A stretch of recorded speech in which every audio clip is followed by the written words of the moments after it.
freedom and beauty to everyone. I'm the Technomage, and what the heck am I doing here?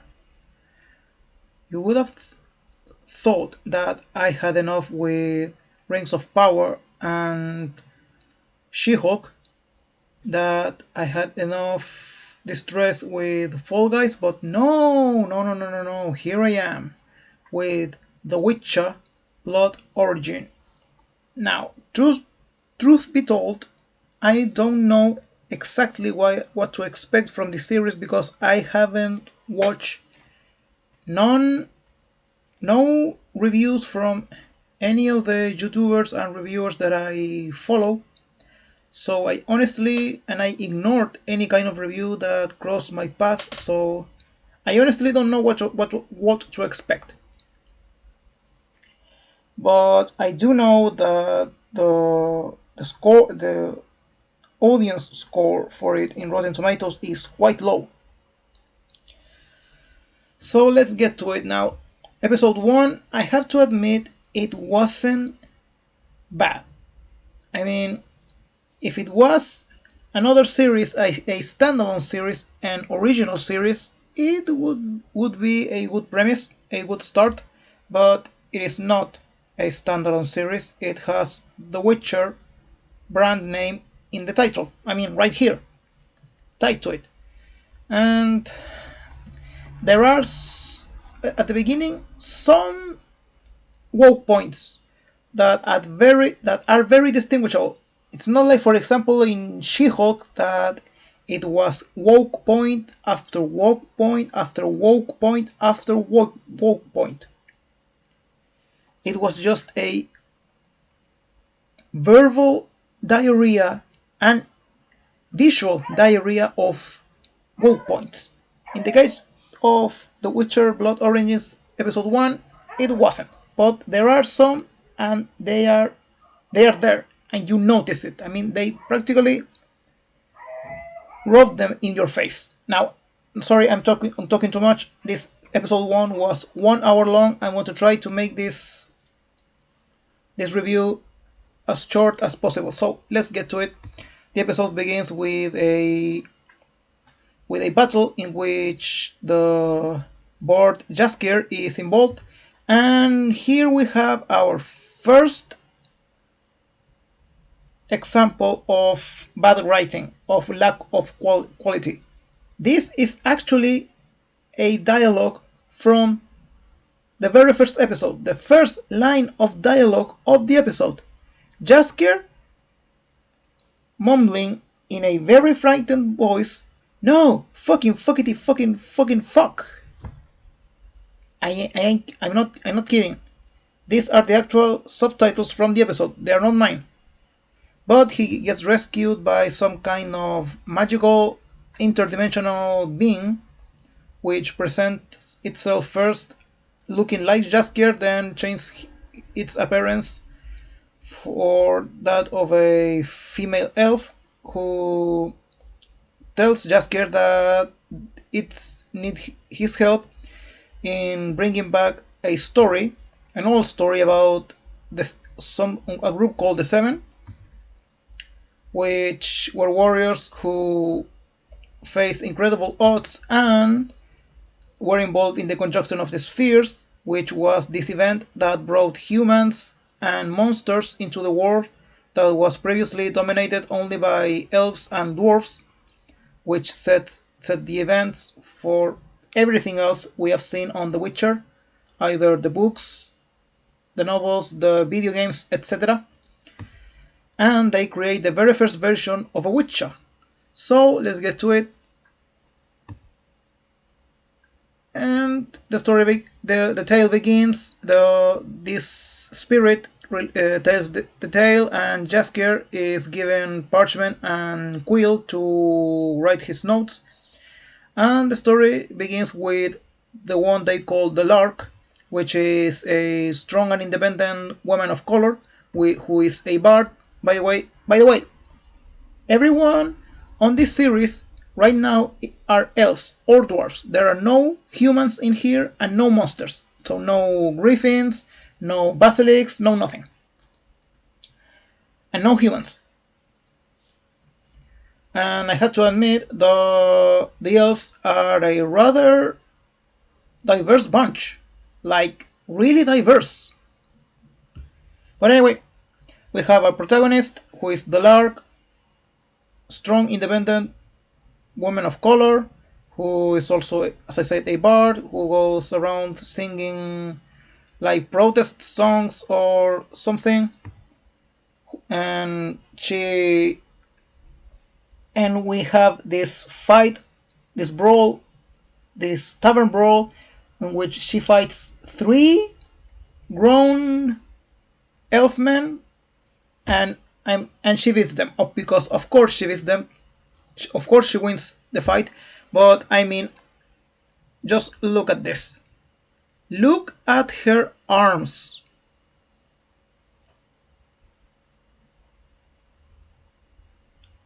Look how thin her arms are, and she is short. I mean, the three men whom she fight are all of them at least one whole head taller than her. And like, she's like half as broad as all of them, and she manages to kick everyone's arse with ease, with not a single blow being landed to her.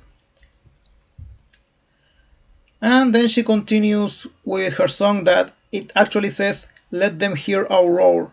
Like from that song, that feminist song that says, "I'm a woman, hear me roar," or something. Ugh. Then we go to Sintrea, which is an elvish kingdom, and the name Sintria is. Does this have something to do with the future kingdom of Sintra, where from the where Ciri comes from? Well, maybe. I mean, the territory of Sintra was once belonged to the elves before the humans drove them off. But anyway, there is a king who is about to get assassinated, but we find our second protagonist, Fial Stoneheart of the Dockland, his bodyguard, and the princess, the king's sister bodyguard, whom he is really invested in protecting. And we get mention of Eredin. Yes, that Eredin, the king of the Wild Hunt, the main antagonist from The Witcher 3, The Wild Hunt. And they are discussing about the assassination attempt, and they walk in on Fiol protecting the princess, and Fiol gets kicked out. And the princess later talks with her brother, the king, and she tells him about all her studies about ancient history and about how they can use what she learned to guide their kingdom into the future. But he says, "No, screw that, you shut up, you are a woman, you are going to marry the king of a neighbor kingdom to bring peace and prosperity to our land." And we met another character, the great sage Valor, who uses this monolith to open a portal, and he talks with some entity and reveals himself as the traitor who orchestrated the king's assassination attempt. Then we go back to the Lark, who reveals that she used to be a member of the Raven clan, the protectors of the king of another kingdom, and the equivalents of Fial's dog clan. And she says that she shows the path of the bard of music and art, and quit the life of a warrior, because of course she shows her own destiny, but Fial gets dishonored and exiled. But the guards come for her for the tavern brawl and throw her into a prison, where she meets Fiol and they are about to fight, but Fiol is got bailed. And again, I mean, seriously, look at this woman. Fiol is what, head and shoulders taller than her? And look how broad he is, look how strong he is, and look how tiny and skinny she is. She's really petite. And we're supposed to believe that she can even manage to land a blow on him.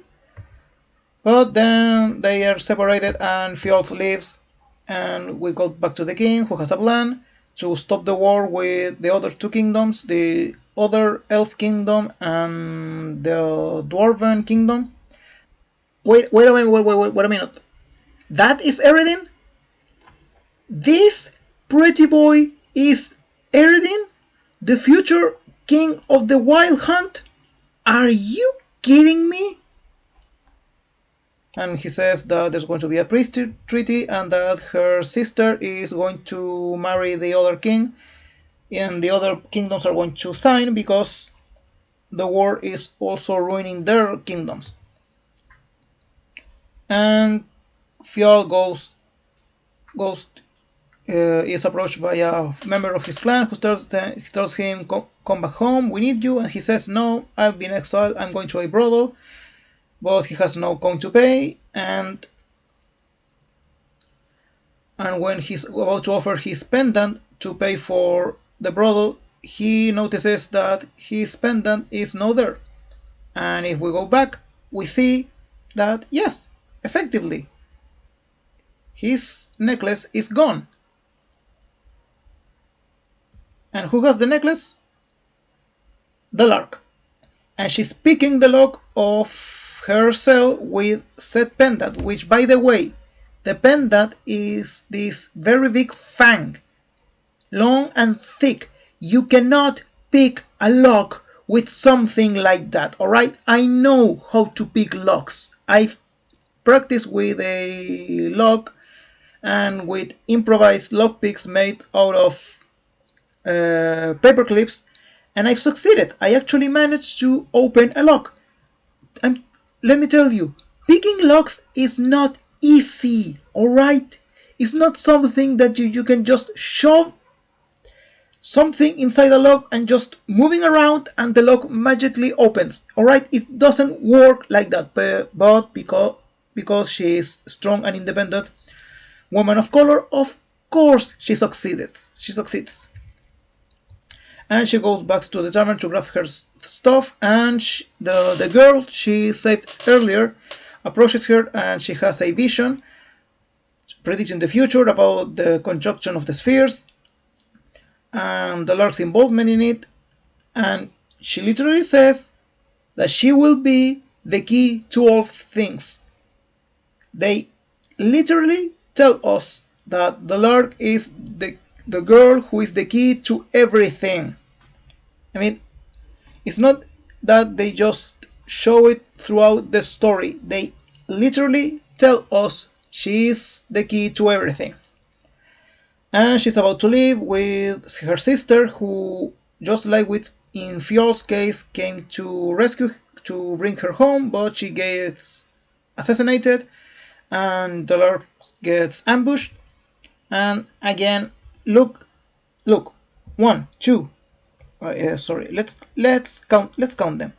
And 1, and 2, and 3, and 4, and 5. 5 assailants. 5. And I think, and those are the ones I captured with the screenshot. I think there are at least maybe 2 more. And she kicks everyone's ass. I mean, look, I understand. She was from the Raven clan. She's a warrior. She's very skillful and all that, but you don't just fight 1, 2, 3, 4, 5, 6, 7, maybe 7 assailants on your own and win unscathed. I mean, seriously, because Fjol appears and helps her, and Fjol actually gets wounded. He gets wounded. One of the assailants managed to cut him with a dagger, which we will see a little bit later. But the Lark, nobody touched her. Not not a hair on her head out of place. And they realize the assailants are actually members of the three kingdoms who are supposed to be at war with each other, and they realize something is wrong and they decide to go to live together. We go back to the prince, to the very intelligent and sorry about that. Again, sorry about that. We go back to the princess, who is very intelligent, more intelligent than everybody else, because she actually reads books and everything. And she wants to again talk about her studies and about how she can help the kingdom, but again she's still, no, shut up, you're going to marry the monarch of another kingdom. And they are at the peace treaty sign, everybody's there, but suddenly the sage Balor leaves with his assistant, and members of the other comities also very discreetly and quietly leave, and then the princess make a little scene saying that she is tired and that she needs to retire. And when she does, she kills her bodyguard, and a monster appears, some kind of, I don't want to say dragon because it's not a dragon, it's just a monster, a flying monster. And I had to increase my screen's brightness to the fullest, because this sequence is really dark. I mean, look, you can see on this screenshot on the top left corner that you can actually see my brightness meter, because I couldn't see anything, and the monster kills everybody with disintegration rays and or stuff. I mean, everybody's dead. The king, the comities are dead, her brother the king is dead, and this was all part of a plan orchestrated by the princess and Balor and Captain Eredin to kill all the comities, all the royals, and unite the three kingdoms into an empire. And the princess is really happy with herself, but Balor and Eredin are talking about and reveal that the princess is actually just a puppet. She's just a front to appease the people, and they are the ones pulling the strings. Now our two heroes arrive at a town and go to a tavern to collect information. And how are they going to pay for that information? With money they stole. Our heroes. And they learn about the coup d'etat and the assassinations of all the royals. Meanwhile, back in Cintria, they are excavating monoliths like the one that Balor was using at the beginning of the episode to conference with this mysterious entity. And they are bringing them to the now Imperial Palace in Cintria. And later, Fjalls reveals that this is not the first, those are not the only monoliths that they have used them before. They had a wizard called, what was his name? I'm sorry about that. There was a wizard who uses to open gateways to other worlds, other universes. And by the way, they say before, I forgot to mention this, now they have horses. Where did they got those horses? Did they stole those horses? Our heroes. Oh, and Fiol says, oh, we are the last of us, of our clans. Oh, please don't get, they say the last of us. Oh, please don't get me started with the last of us. I will start with the last of us this Saturday, don't worry about that.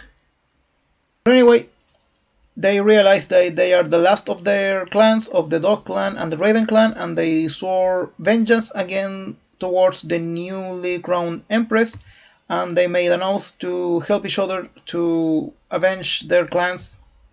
And back with the princess, now Empress, we see that she's not that idealistic or naive. She knows that she's a puppet for Valor and that she needs to obtain her own power in order to use her position as the Empress to make the changes that she knows she has to do for the benefit, for the good of all of the people.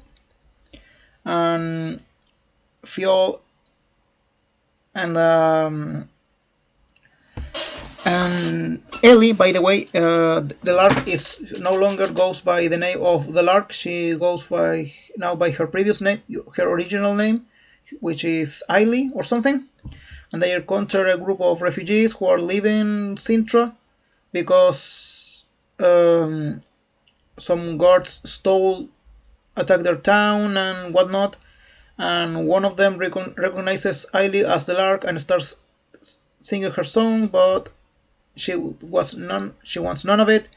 And while they keep walking, she warns Fiol about a pit trap on the ground, and Fiol, of course, because he's a man and he avoids the pit trap, walks a couple of steps, and then falls on another pit trap. Because of course he's going to be dumb enough to fall in another trap. And they encounter the third member of the Seven, which was Ailey's Swordmaster, a member of the Ghost Clan, the last survivor of the Ghost Clan. And Valor goes again into this alternate dimension to talk with this strange entity, and he says that he needs more power because he has to become the Emperor and he doesn't have enough power, and he asks for chaos magic. And they talk with the Swordmaster, the member of the Ghost Clan, and they try to convince her to come help them, but she says no, I don't want none of it. And remember when I said that Fiol got wounded? Well, here we have him treating his wound. Wait a minute, he got that cut while they were on that other island. I mean, around here he got stabbed, and then they traveled by boat and arrived into this town, and then they kept walking until they met the refugees, and then they arrived into this place and encountered the old master, and now he's treating his wound? Seriously? And pay attention to this as well. Ailey comes to give him some medicine, and look at her arm. Pay attention to her arm. And now look at Fiol's arms. Look at his muscles. Look at her lack of muscles. Strong muscular arm, skinny arm, muscular arm, skinny arm. How the heck is she supposed to be this incredible warrior who's capable of kicking everybody's asses, and he's the one who gets stabbed? I mean, seriously. I mean, are you really expect me to believe that Netflix could not find a female actress of color who also goes to the gym? Or couldn't they tell this actress who plays Ailey, couldn't they tell her during pre-production, hey, you are supposed to be this badass warrior, we need you to look strong, so please go to the gym. Look, we will pay for the gym and the personal trainer and there's whatever special diet you have to follow so you can look really strong. But no. I mean, Gina Carano in The Mandalorian looked strong. We could see her arms. She had big arms, strong arms. She's not strong.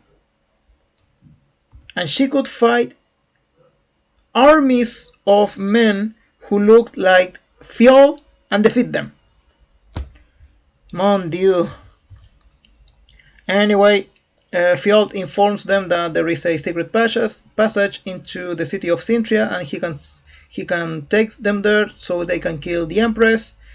And the old master is not impressed by them, and she fights them and she beats them. And by the way, I applaud the fact that she actually fights both of them and defeats both of them, because at the beginning she was just fighting against Fjol and just defeating him, but then she also attacks Ailey, and then she defeats them both. And she decides, whatever, I'll go with you, let's go kill the Empress. And onward they go, and that is the end of the episode. And this is something that I managed to catch on the credits at the end of the episode, which it almost eludes me.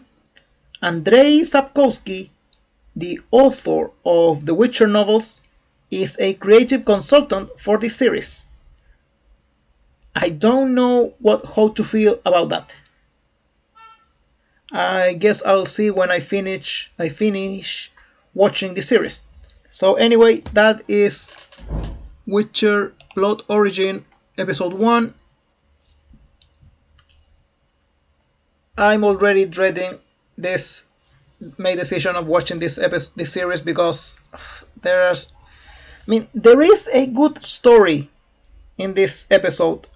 This series, as I said at the beginning of this review, this series has potential. There is a good story behind all of this.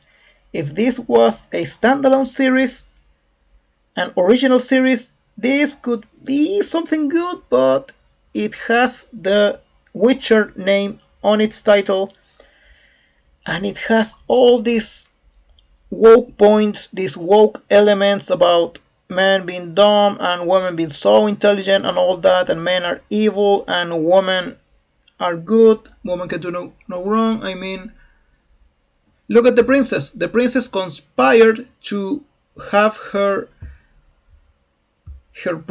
own brother,